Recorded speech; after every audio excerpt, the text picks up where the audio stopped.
Olá, meus amigos e irmãos. Que a graça e a paz do nosso Senhor e Salvador Jesus esteja com cada um de nós. Começamos aqui mais uma lição da revista Palavra e Vida, produzida pelo Departamento de Educação Cristã, juntamente com o Departamento de Comunicação da Convenção Batista Fluminense. Esta revista, que foi escrita pelo pastor Fábio Martins, com base no livro de Isaías, o Evangelho do Antigo Testamento. Mas antes, não se esqueça de se inscrever aqui no nosso canal, no botão aqui embaixo, onde está escrito inscreva-se. E também compartilhe aí para um irmão da sua igreja através do grupo de WhatsApp da igreja. Curta, deixa também o seu comentário. Toda semana nós estaremos aqui publicando uma nova lição para que possamos assim estudarmos juntos. A lição de hoje é a lição de número 12 e que traz o título A Graça de Deus na Salvação, e que tem um texto base em Isaías, que vai do capítulo 49 até o capítulo 57, onde estaremos lendo apenas aqui o versículo 12 do capítulo 53 para a nossa introdução neste momento. E o texto, ele nos diz assim: Por isso, eu lhe darei uma porção entre os grandes, e ele dividirá os despojos com os fortes, porquanto ele derramou a sua vida até a morte, e foi contado entre os transgressores, pois ele carregou o pecado de muitos e intercedeu pelos transgressores. Bem, irmão, o objetivo da lição desta semana é o de apresentar detalhes da vida e da obra do servo sofredor, que vai estar aí centralizado em Isaías dos 52 e também no 53, demonstrando como a graça de Deus é evidente no Antigo Testamento e como Javé, ele traçou um plano para a salvação do homem perdido. Com o estudo de hoje, nós poderemos assim compreender a missão do servo do Senhor como Salvador para Israel e as nações. Também iremos refletir sobre a obediência e o sofrimento do servo, que suportou rejeição e dor. Tudo isso para a redenção do mundo. E também nós poderemos, com o estudo de hoje, valorizar o perdão e a restauração prometidos por Deus ao seu povo. Mas antes, no entanto, eu queria aqui agradecer aos irmãos que têm enviado para nós mensagens de todo o Brasil e também de alguns países da língua portuguesa, que falam a língua portuguesa, e não somente aqui da área da Convenção Batista Fluminense. Em especial aqui, eu quero mandar o meu abraço para a Terezinha Souza. Ela é membro da Segunda Igreja Batista em Queimados. Um abraço também para o pastor Antunes e todos os irmãos aí desta querida e amada igreja.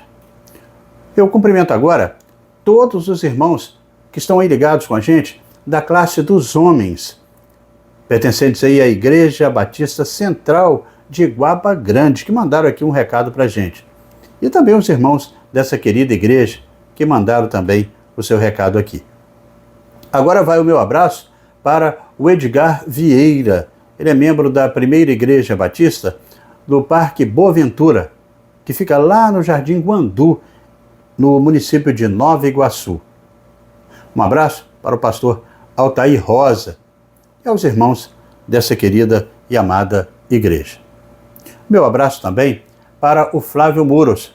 Ele é membro da Primeira Igreja Batista, que fica na Fazendinha, em Araruama. Um recado para você. Quando você mandar aqui o seu recadinho aqui, o seu comentário, não esqueça de colocar de onde você é, qual igreja você pertence e também de se inscrever aqui no nosso canal. E você que já se inscreveu, verifique aí se ainda está inscrito. Bem, irmãos, na lição de hoje, nós veremos que o conjunto de capítulos que nós estaremos estudando vai dar aí uma continuidade aqui àquelas passagens proféticas encontradas no livro dos Cânticos do Servo Sofredor, que faz esse bojo aí de Isaías. Esse trecho, ele aborda temas como a obediência inabalável ao plano divino, o sofrimento injusto como meio de salvação e a redenção, como também a restauração que vem por meio do sacrifício e a esperança que surge mesmo em meio à dor.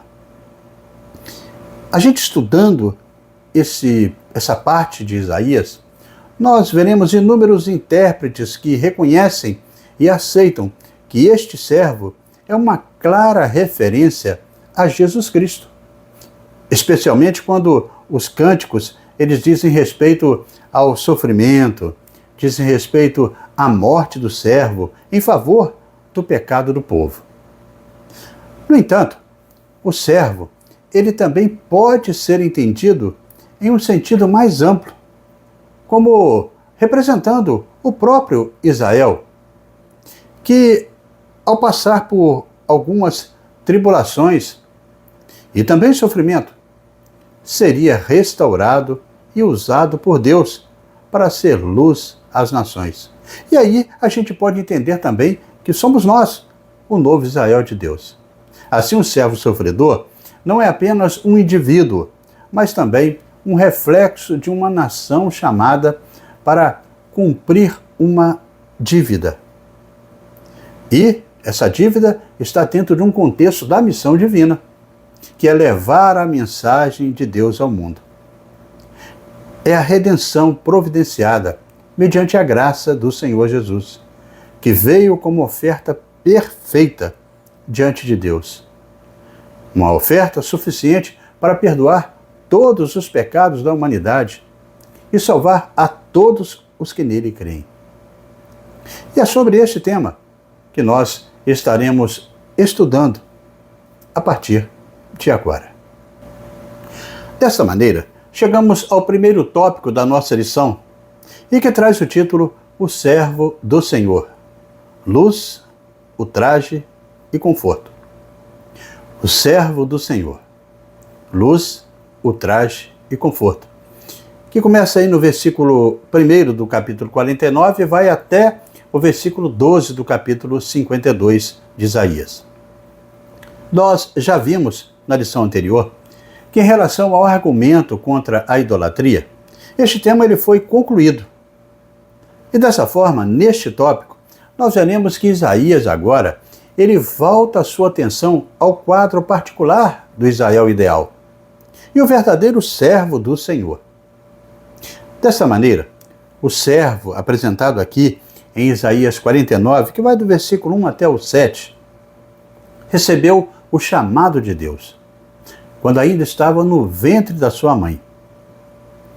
Ele teve um ministério frustrante, de maneira que sofreu e preocupou-se que talvez o seu trabalho tivesse sido em vão. Este é o tema assim verificado nesse texto. Certamente, Deus estava com ele. Mas como? Deus respondeu dando-lhe uma missão ainda maior. Ele não apenas seria o servo de Deus para Israel, mas ele seria o servo de Deus para todas as nações e até os confins da terra. Aqui, o Messias, ele é introduzido como se ele próprio estivesse falando e relatando o objetivo da sua missão, com seu trabalho amoroso, perdido, seu senso de fracasso compreendido mas confiando na recompensa divina final no plano salvífico de Deus para a humanidade. Assim, o texto ele vem informando que esse servo anunciado tem a missão de ser luz para as nações, para os povos e também para todas as culturas. Assim registra o capítulo 49, no versículo 6. É o servo que fala, do capítulo 49, do 1 ao 4. O texto diz: escutai vós, povos de longe. O mundo inteiro está sendo convocado para ouvir o que essa pessoa diz acerca da sua missão e destino. Assim, ele fala como um missionário do eterno Deus, chamado desde a sua concepção. Sua condição de obediência, no entanto, aqui, despertaria a ira dos homens. Essa ira foi despertada a ponto de ser ultrajado, de ser zombado e injustiçado. Isaías 50, assim registra do versículo 4 ao 8.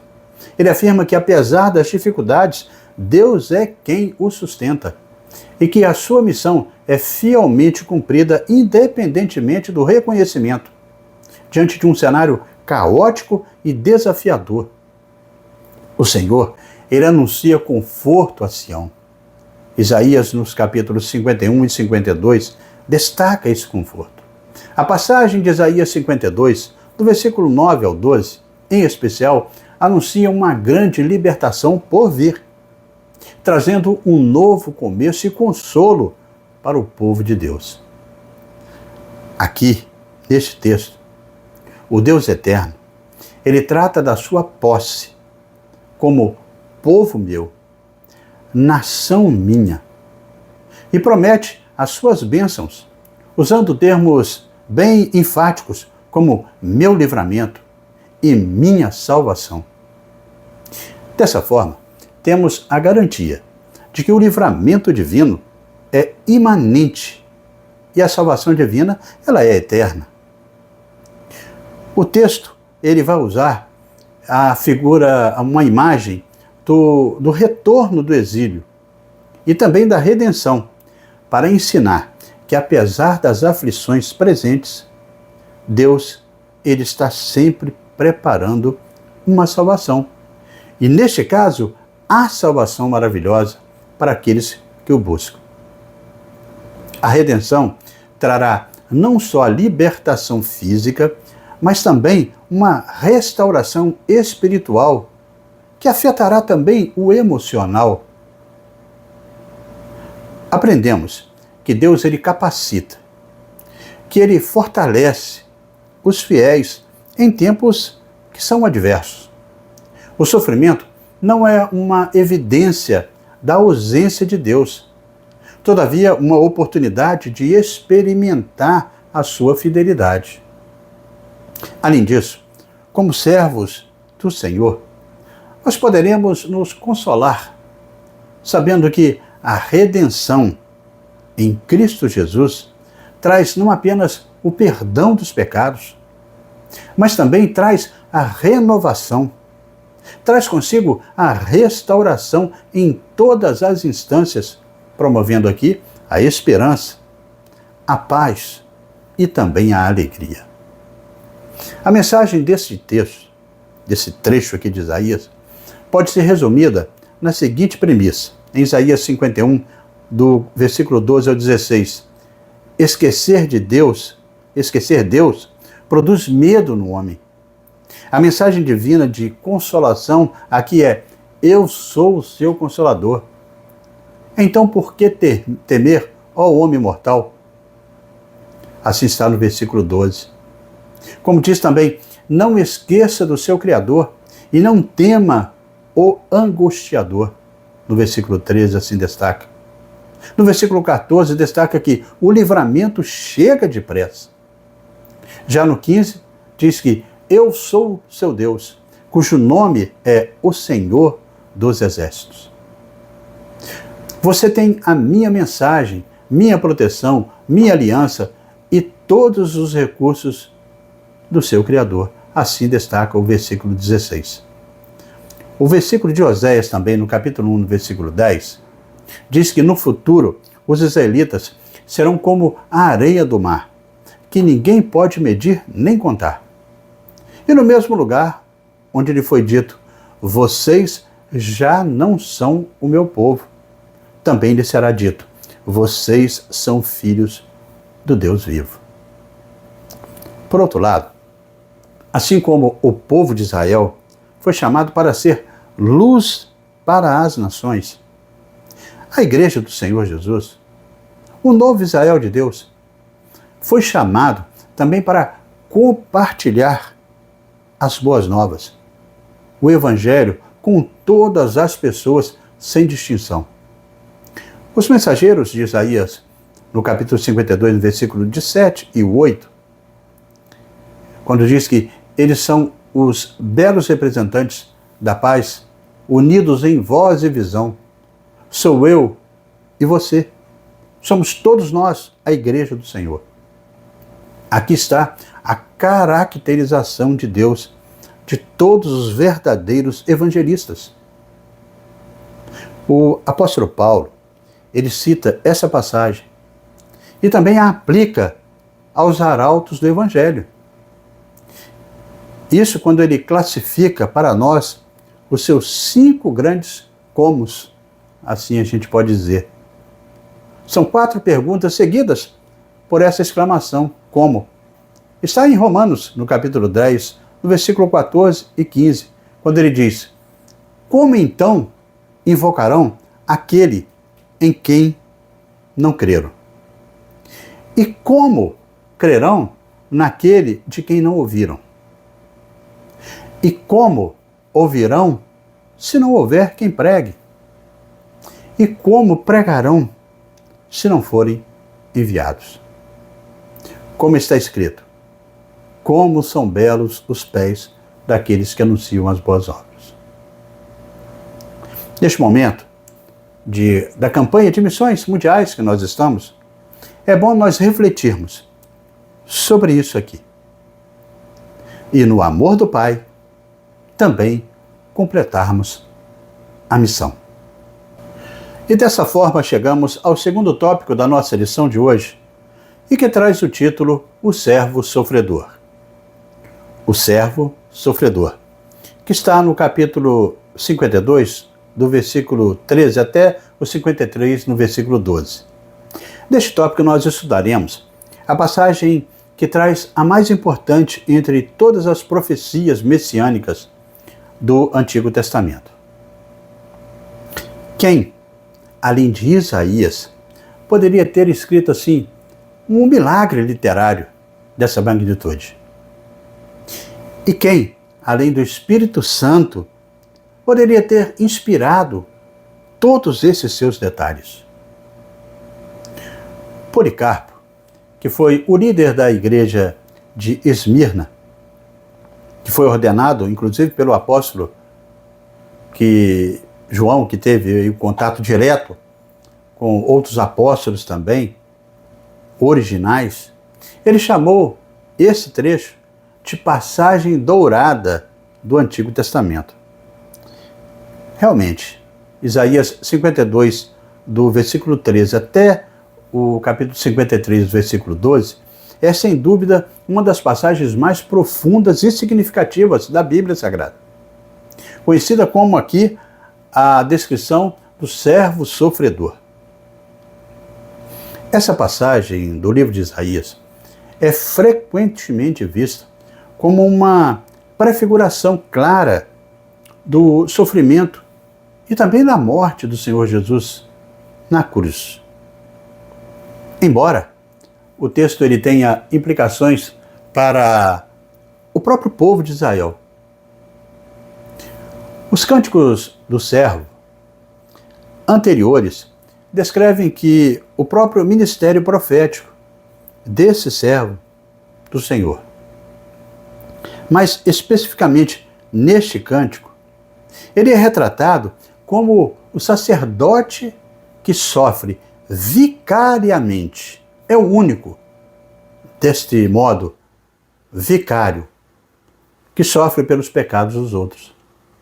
Ele é um Marte que leva o pecado do mundo. Temos inicialmente aqui a seguinte abordagem.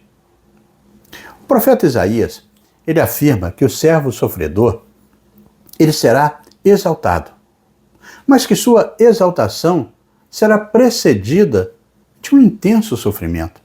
Assim registra Isaías 52, do versículo 13 até o versículo 15. O verso 13, ele registra que o servo será exaltado e elevado e será muito sublime.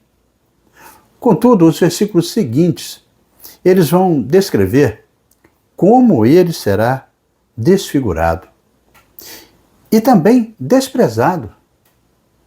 Este contraste é um tema central em toda a passagem de Isaías e também aponta para o sofrimento como parte essencial do plano divino na restauração da humanidade. Sua obra vai causar aqui um impacto profundo e transformador em todas as nações. O capítulo 52, versículo 15, diz que aspergirá muitas nações, apontando para o fato de que Cristo traria reconciliação e justiça, não apenas para Israel, mas para todos os povos. Os povos reagiriam com desprezo diante da sua aparência, nada atraente. Assim diz o capítulo 53, do versículo 1 ao 3. A rejeição é uma característica central da missão do servo. Ele será preterido, escarnecido e também crucificado. Embora portador de uma mensagem de esperança, ele seria rejeitado.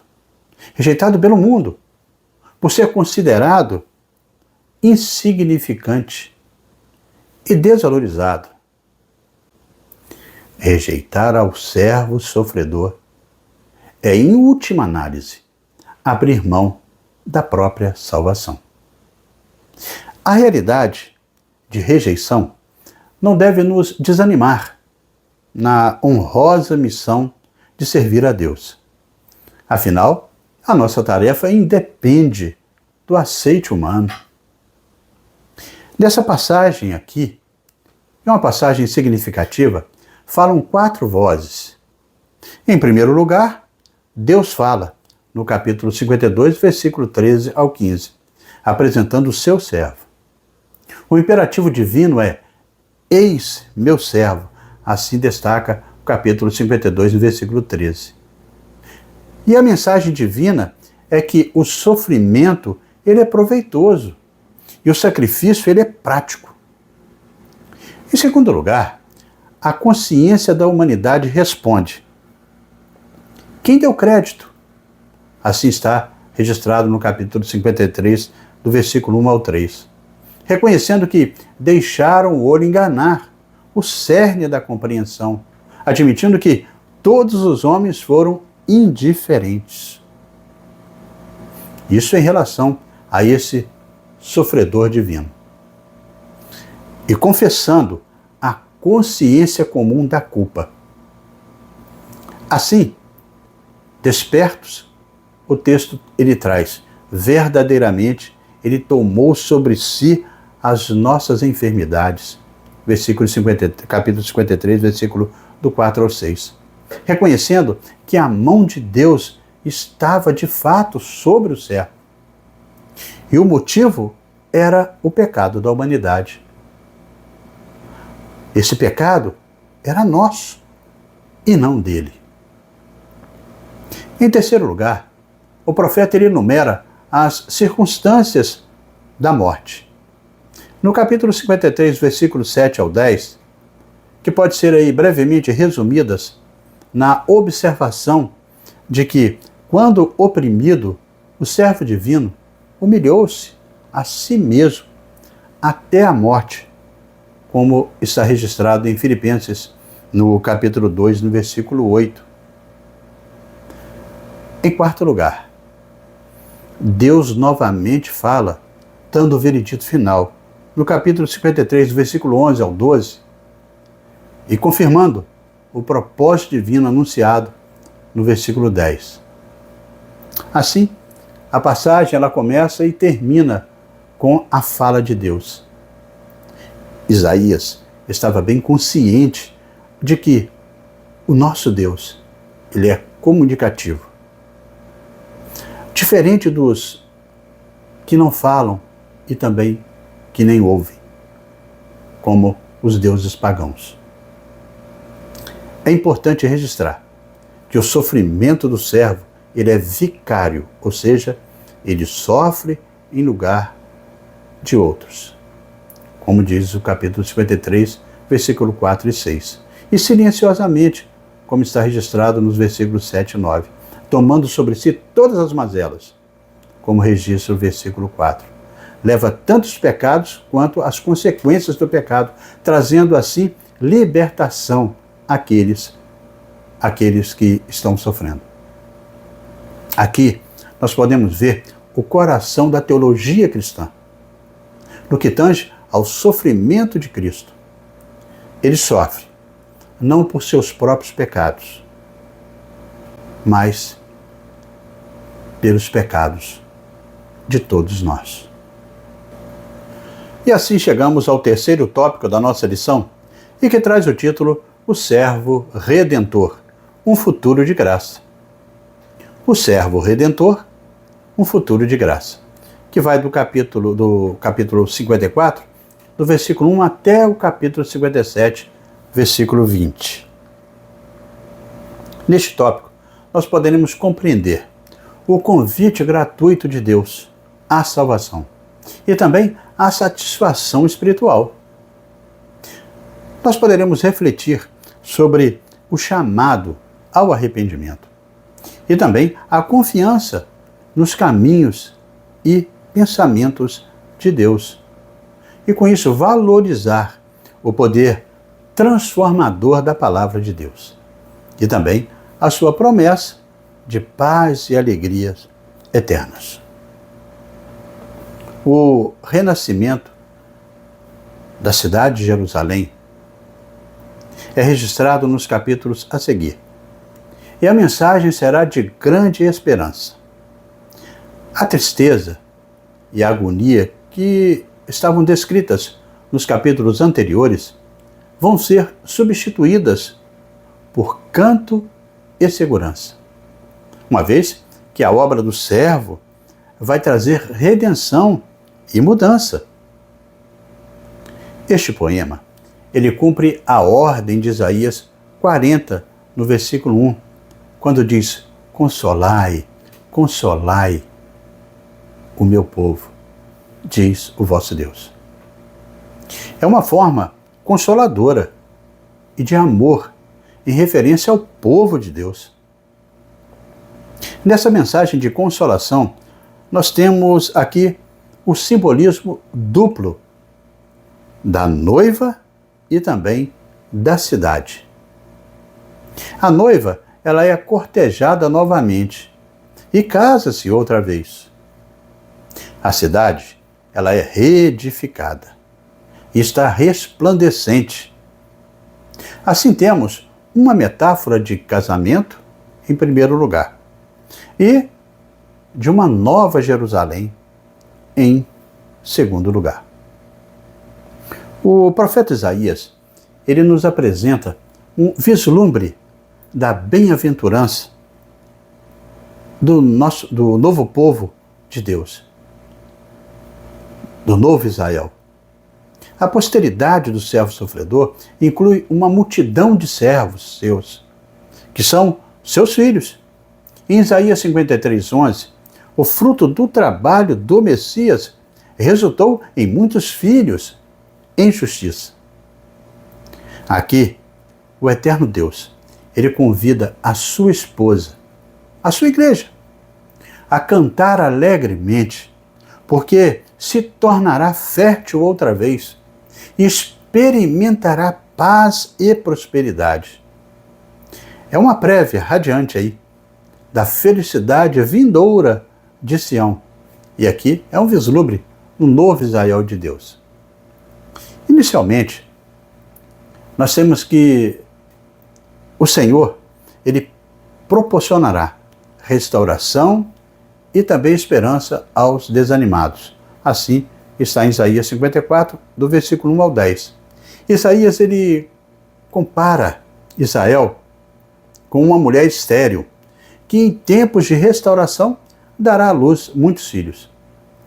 A lição aqui é que, mesmo nas situações mais desesperadoras e também inoportunas, Deus pode trazer renovação. A promessa de Deus é que Ele transformará a desolação e a esterilidade em prosperidade e de bênçãos. Sua fidelidade será mencionada nos versos que vão ser subsequentes aí, no capítulo 54, no versículo 11 até o 17, onde assegura que a sua aliança com o seu povo ela é eterna e imutável. Ele promete um compromisso contínuo de amor e proteção, independentemente das dificuldades diárias. Nós somos lembrados aqui de que mesmo quando as circunstâncias elas parecem desmoronar, Deus ele permanece fiel à sua palavra e também fiel aos seus planos para nós. São inabaláveis. Aplicado à igreja de hoje, o chamado é para alargar as cordas do seu amor e firmar as estacas dos seus propósitos. Não se deve permitir que as igrejas se tornem capelas privadas para uma sociedade fechada. A igreja também não deve ser um agressor imperialista. Ela se expande pelo seu evangelismo, pela sua missão, em que seus filhos se tornam ganhadores de almas. A graça ofertada a todos aparece em Isaías, no capítulo 55. Há um convite aqui para que as pessoas se arrependam e voltem para Deus.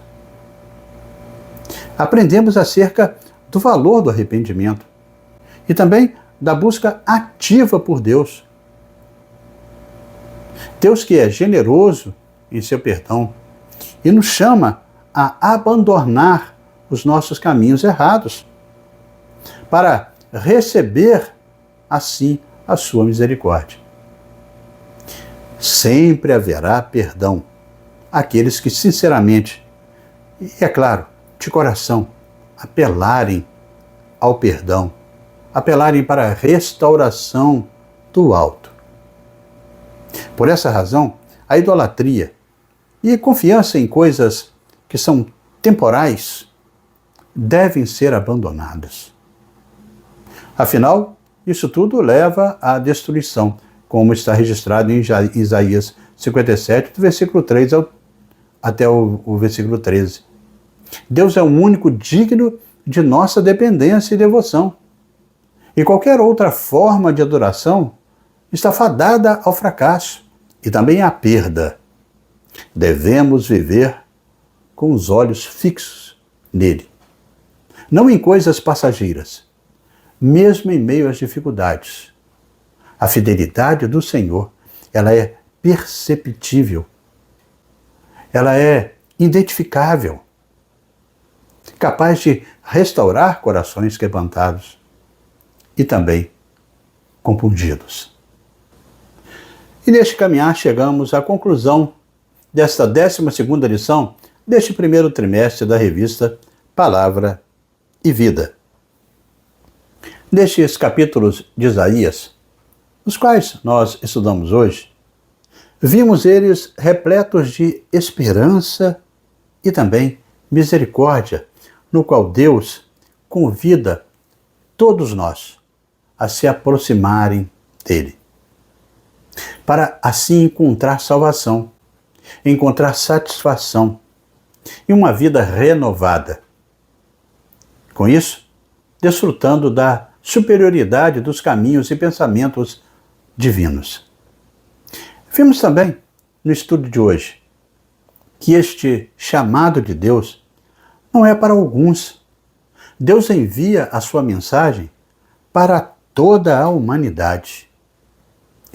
O projeto de salvação do Senhor não é para uma pessoa, não é para um povo, mas para todo o mundo. É abrangente. E a igreja deve refletir este mandamento, alcançando todos os povos e esferas da sociedade. Isso nos adverte para o fato de que a mensagem da salvação não é restrita. Mas essa mensagem da salvação precisa ser compartilhada, a fim de que o mundo em trevas veja a luz do Senhor. O plano de Deus é de salvar a todos, e fica claro ao dizer que outras nações serão atraídas para Israel, e revelando aí um plano de inclusão, um plano de universalidade da salvação. Deus ele promete que os povos, mesmo aqueles que antes eram desconhecidos, eles serão atraídos pela manifestação da glória divina em Cristo Jesus. Isso implica que o relacionamento com Deus, o relacionamento também com a sua graça, não estão limitados a um grupo específico, mas são uma oferta a todos que desejam vir a Ele. Esse chamado universal, ele aponta a intenção de Deus de abençoar a humanidade inteira, como foi prometido para Abraão. Em que pese os desafios do mundo, nesse mundo contemporâneo e imperativo, abraçamos a promessa da salvação. Como cristãos, podemos nos consolar, sabendo que a redenção de Cristo traz não apenas o perdão dos pecados, mas também traz a renovação para todas as áreas da nossa vida.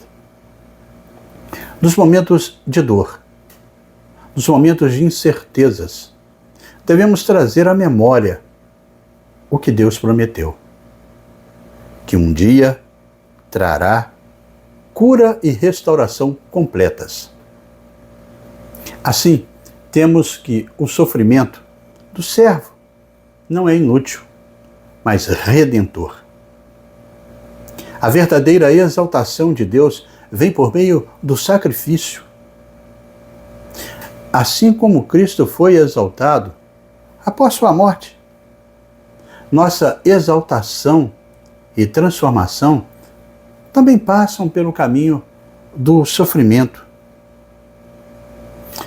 Isso vem desafiar uma visão que era superficial de que a grandeza de Deus deve ser alcançada sem dor. Por outro lado, essa obra deve nos impulsionar a viver com gratidão, a vivermos com confiança e paciência, sabendo que o Senhor, Ele usa o nosso sofrimento para cumprir o seu plano soberano, que é não só nos salvar, mas salvar toda a humanidade. E dessa forma, chegamos ao nosso momento para pensar e agir com 3 reflexões propostas pelo pastor Fábio Martins. A primeira reflexão indaga como o desafio de ser luz para as nações impacta a sua vida e o comprometimento com o Evangelho. Na segunda reflexão, questiona como você tem lidado com os tempos adversos de sofrimento.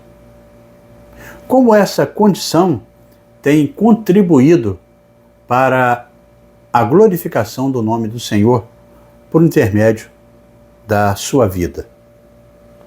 E, na terceira e última reflexão destaca que o amor e a graça de Deus são manifestas de forma inequívoca no sacrifício de Cristo Jesus. E aí vai uma indagação. Como essa realidade ela tem influenciado a você numa vida de adoração e fidelidade ao Senhor? Então que você possa reunir aí com os irmãos da sua igreja na escola bíblica dominical e também durante a semana, compartilhando um com os outros sobre essas questões aqui propostas pelo pastor Fábio Martins nessa revista aqui estudada hoje. Assim, nós hoje estudamos aqui no nosso canal os capítulos 49 até o 57 de Isaías, com o tema A Graça de Deus na Salvação. Nós vimos aqui, na lição de hoje, que Deus está acessível e próximo daqueles que clamam por Ele. Há sempre uma oportunidade para buscar a Deus, para procurar sinceramente a sua presença. O pecador, ele deve buscar a Deus enquanto está em vigor a promessa de ouvi-lo, conforme registra Oséias no capítulo 3, no versículo 5, onde diz: mas virá o tempo em que o povo de Israel voltará a adorar o Senhor, o Deus deles, e eles serão governados por um descendente do rei Davi. O tempo para se receber a salvação tem limite, pois chegará o dia em que o Senhor não será mais achado, como registra Hebreus no capítulo 3, dos versículos 7 ao 9, que diz, no versículo 7, assim como diz o Espírito Santo, hoje, se vocês ouvirem a sua voz, versículo 8, não endureçam o coração, como na rebelião, durante o tempo da provação no deserto. Versículo 9, onde os seus antepassados me tentaram, pondo-me à prova, apesar de durante 40 anos terem visto o que eu fiz. Então, irmãos, que possamos assim meditar naquilo tudo que estudamos na lição de hoje. E assim, amigos e irmãos, terminamos mais uma lição da revista Palavra e Vida.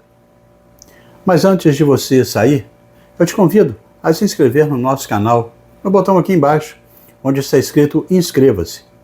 E confira se ainda está inscrito. Curta, deixe seu comentário, acione também o sino das notificações para você receber aí a lição no momento que publicarmos.